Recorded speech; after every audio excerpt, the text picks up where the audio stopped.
Do you actually have to be on cocaine to be on this podcast?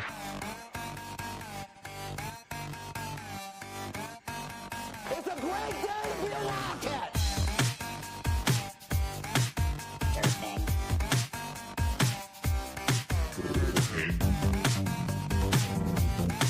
Durfing?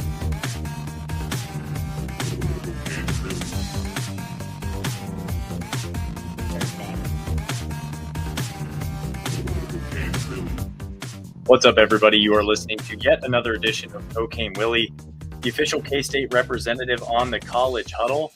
I am your commissioner, Bob Trollsby. I'm also the bag boy this week. And I am not joined by my co-host today, but basically what we're going to do is kind of a grab bag situation where I'm going to do my locks. I'm going to do my player prophecy. I'm going to recap last week. And then I'm going to throw it over to Fireball Matt and Chef to give their own individual locks and player prophecies, and then we'll get out of here. So it'll be a relatively quick, efficient episode. But before we get into it, we are sponsored by Auntie May's Parlor, located at 616 North 12th Street in the heart of Aggieville. Check them out. Go to their website, www.auntiemays.com. At that website, you'll see a full list of their upcoming events. You'll see their menu. You'll see all the stuff that they have going on there.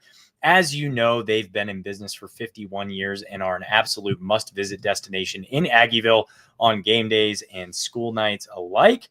And they have a wide variety of craft cocktails, draft beers, and everything in between. They do have some construction going on. There's construction going on right out front of the parlor, right out front of the bar. So just be aware they are still open.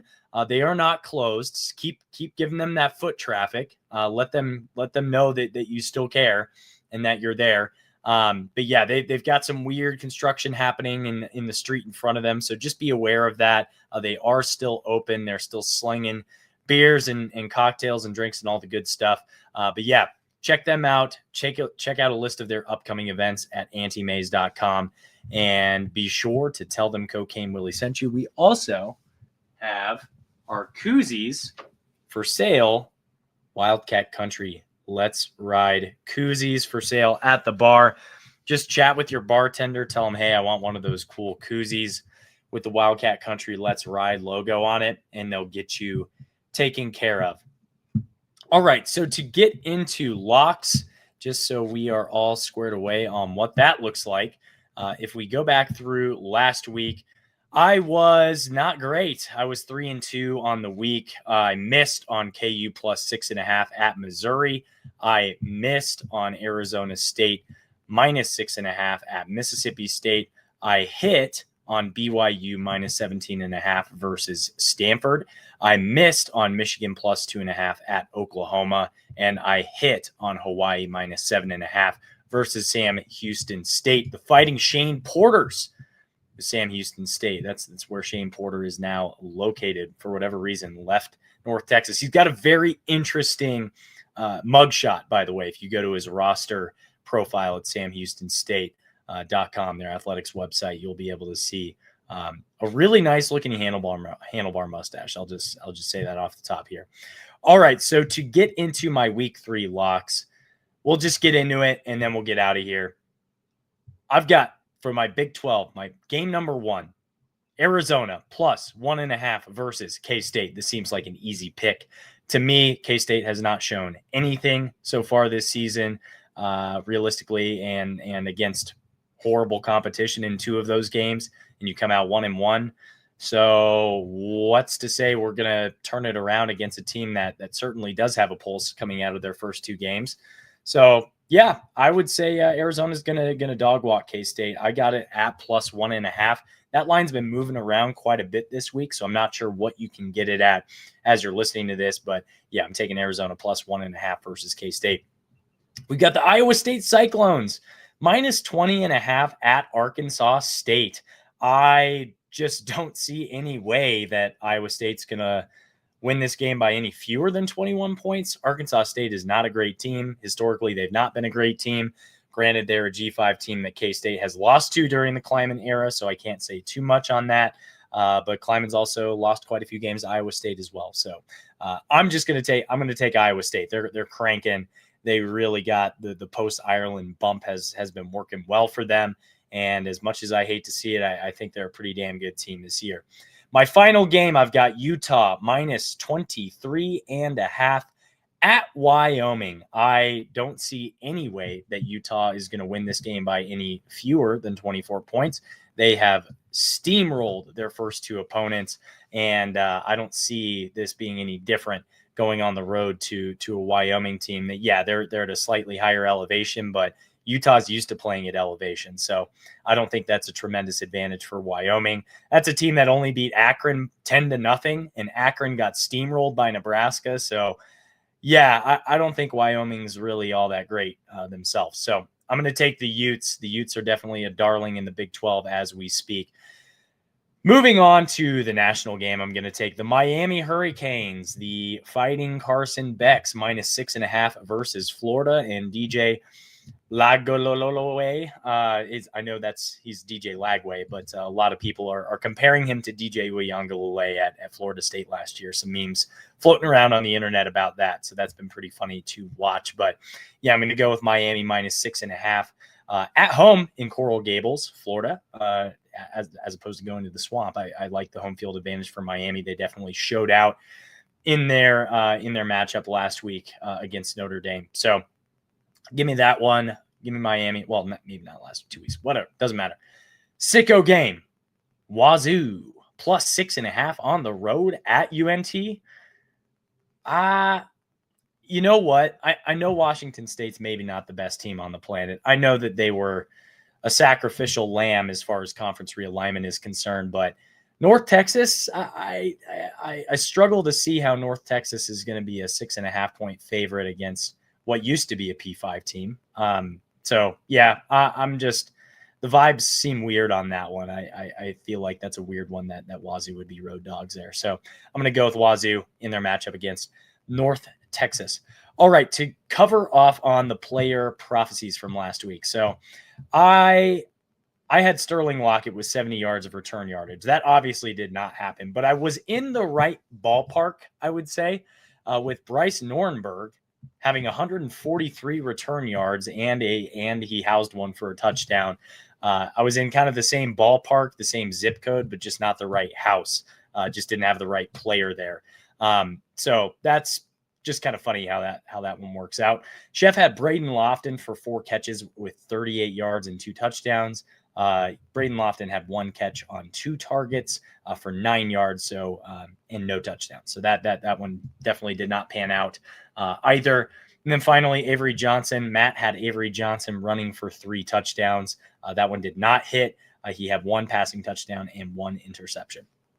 So for this week, player prophecy, I am going to go with Gunnar Maldonado with 1 interception and 1 pass deflection. I like Gunnar being able to go back to Arizona, going back against a team that he is very familiar with, a scheme perhaps that he's familiar with. Granted, they have changed offensive play callers, but he's familiar with Noah Fafita. He's familiar with a lot of these receivers. So I'm going to go with Gunnar Maldonado, 1 interception and 1 pass deflection. I'll let the other guys do their player prophecies when we get to it, but that's going to do it for my segment. For locks, I'm going to go ahead and throw it over to Fireball Matt to give his locks and player prophecy. Hey everyone, it's Fireball Matt here with Cocaine Willie, live in DC. Have my locks and player prophecies here for week 3, which should be an interesting week 3, not just across the Big 12, but across the country. Some pretty good games that are going on, maybe at least compared to week 2. But let's start with locks, and let's start in the Big 12.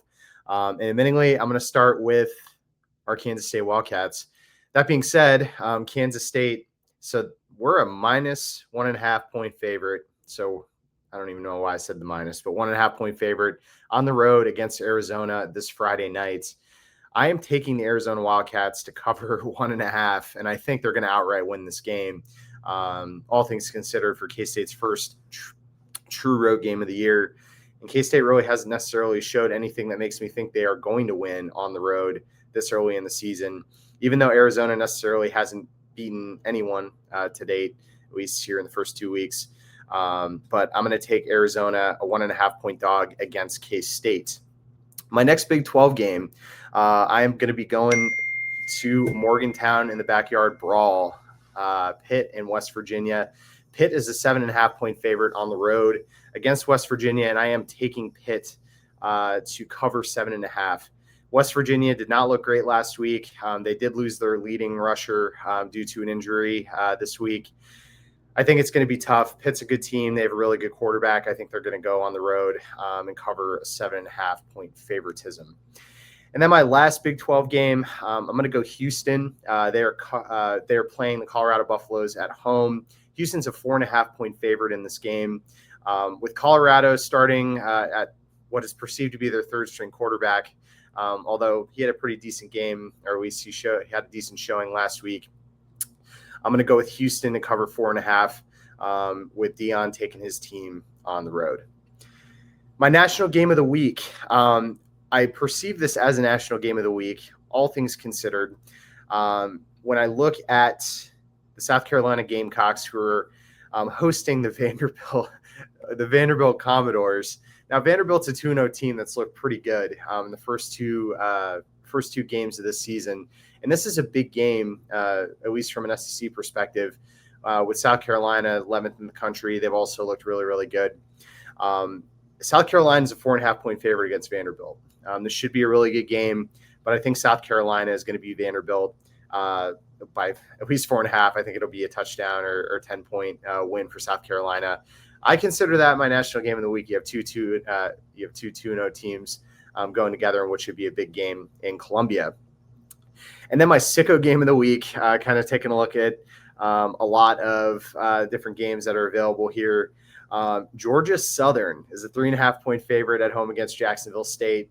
I think Georgia Southern is going to win that one. That's my Sicko game of the week. Then lastly, let's start with player prophecy. I am buying into a little bit of the news and potential hype that Lincoln Cure is traveling with the team to Arizona tomorrow. With Jaron Bradley out with the injury, I think size at the wide receiver position is going to be something that's going to be leveraged tomorrow. And I also believe if Lincoln Cure's healthy, he's going to get some plays out there. He's going to get some opportunities to make a play. Not that my player prophecy isn't necessarily Lincoln Cure with a ton of yards, a ton of catches, etc. But I think this is a prophecy that could come to fruition. 3 catches, 25 yards, and 1 touchdown. I think they'll potentially use him in red zone situations, try and make a play over a defender. 3 catches and 25 yards, if you think of it on the stat sheet, isn't too much. But for a true freshman to potentially come in and make some plays, I think Lincoln Cure will have 3 catches, 25 yards, and a touchdown tomorrow.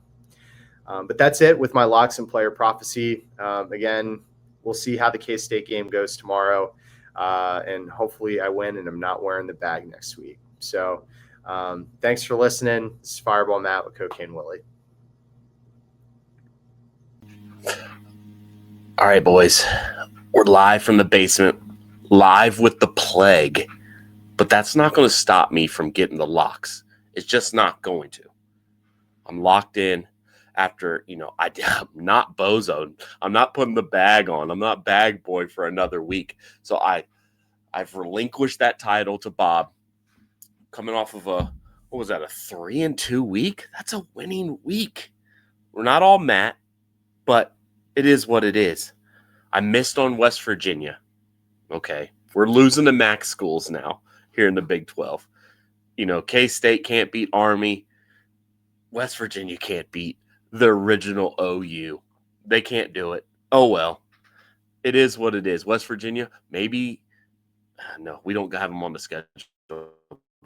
We're not going to get that dub. But they lost to our boys in Athens, Ohio. Oklahoma State. I had a little bit of faith in you, and you failed me. That is no reason to lose 69-3. You couldn't muster up a touchdown against Oregon? That's pathetic. They didn't cover the 28.5 point spread. Oh, my God. But then I got 3 dubs. Houston, thank you. Houston, we might have a problem. They're tough. They are tough. I like Houston this year. Spooky squad. National game. Ole Miss, I knew it. I mean, they got the dub. They beat Kentucky, but Kentucky hung in there. They had every opportunity to win that game, but they just refused to do it. They just kept handing it, but they kept it within that 10.5 point spread. Hawaii. I might bet on Hawaii every game from here on out. I'm not entirely sure if I will this week, but they kept it within 7.5. They won by more than 7.5. I love Hawaii Rainbow Warriors for that. Thank you very much. Kept the bag off of my head. I mean, I'll do my player prophecy from last week in a little bit, but I'm going to get to these picks now. The Big 12 games. Houston, I'm coming back to you. I'm tapping back in. They're also playing on Friday with K-State the same day. They're playing Colorado. The spread's 4.5 at home. Houston's hot. Got a former 5-star quarterback. Give me Houston versus the Buffs. I think Houston might be the real deal. I'm going to go out there right now and say I'm putting a little bit of my stock on Houston. I'm not going to sell it. I'm going to keep it growing. I've got it ready for liquidation at any time. But right now, I'm very high on Houston. Utah at Wyoming. Wyoming, bad. They almost lost. They almost lost to Akron. And by loss, they didn't let Akron score, so they did shut them out. But they shouldn't have been hanging around with Akron at all. They shouldn't have let Akron hang around at all. They're a bad team. Utah, spooky. Dampier, very tough, very fast, very hard to bring down to the ground. 23.5 points, not enough. Give me the Utes. Arizona State, it's redemption time. You lost to the bottom dweller of the bottom dwellers in the SEC. Mind you, I knew Arizona State wasn't the real deal this year, but I think they're going to come back. This is another one of those formidable foes that's been popping up on their schedule for some reason. They get Texas State in Tempe. If they're traveling out to wherever the hell Texas State is at, I'm not sure, but the spread is 16.5. I think they'll cover that. I think they'll bounce back, get the dub. They'll cover that 16.5. Put your money on that. My national game. I mean, there's really not too many ranked matchups this week. I think the other game was like South Florida versus Miami. I'm not touching that game. I'm going to take a very nasty rivalry in the SEC. Tennessee versus Georgia in Knoxville. Tennessee. Home dogs?